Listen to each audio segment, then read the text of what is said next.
Welcome back to Island Life Live. Since 1990, the Domestic Violence Action Center, or DVAC, a 501c3 nonprofit organization based right here in Hawaii, has been committed to addressing domestic violence and other forms of harm with compassion and open heart, understanding, and acceptance. And joining me right now is DVAC's Vice President of Community Services. We got Ella Mojica. Aloha, Ella. Mahalo for being here. And mahalo for having me. Thank you. And I just really want to extend another mahalo for helping to protect our keiki. Now today, I really want to talk about the long-lasting effects of our keiki who witness domestic violence or are victims of child abuse and what can be done for them and their parents. So let's start with the steps that can be taken to focus on educating survivors when it comes to fostering healthy parent-child relationships in the aftermath of abuse.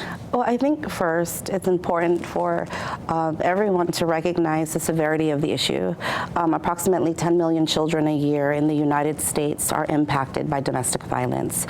And 90% of those children are eyewitnesses. And so an important thing to note is that eyewitnessing abuse doesn't just mean seeing. It can mean the children hearing, feeling the tension in the home, or even witnessing the impacts. Maybe someone has an injury, abused parent has injury, maybe broken furniture. So I think that's the first step, is recognizing that this is an issue, and it can follow them through their lifespan. So maybe and different ages will impact them differently. So you might find with an infant, maybe there's decreased responsiveness, or maybe they're not eating as much. Maybe for a school-age child, they're reverting back to behaviors like when they were a baby. Maybe they're wetting the bed. Maybe they're extra clingy. When they become teenagers, maybe they're withdrawn. Maybe they're participating in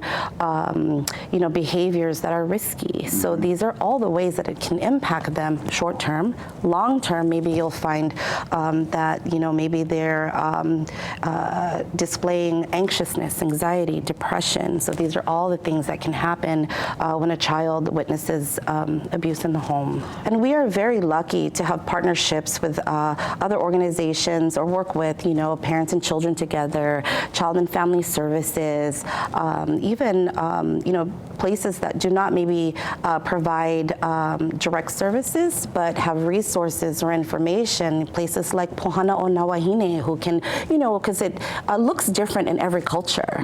And so it's really important that we make those connections, build pilina with people, with other organizations, and so that we can all work together to help combat the issue of child abuse and domestic violence. So. Thank you so much for sharing that. Now, somebody might be watching right now and they're going through this right now, either a keiki or perhaps a partner in a relationship. What would be the first step? What would you tell them the first step would be for them to get the help? First of all, they don't deserve to be harmed. And I think it's also important to note that when someone is being abused, their ability to parent effectively is removed because of the power and control that's exerted over them. And so first of all, they don't deserve that. And that there is people and organizations that can help to support. I think that that's one of the main things. I think education and awareness is the first step for everyone, because the impacts of domestic violence doesn't stop at law enforcement, the court system, child welfare services. Survivors and children face so many other obstacles even after they've left an abusive home. And so I think that first, just know that you're not alone, and that there are people to help. So thank you so much. I think you just gave a lot of people hope out there. Oh, thank you. If people want to find you guys on the web, where can they go? Yeah, so they can go to our website, domesticviolenceactioncenter.org, or our helpline, which I feel is a lifeline to the community.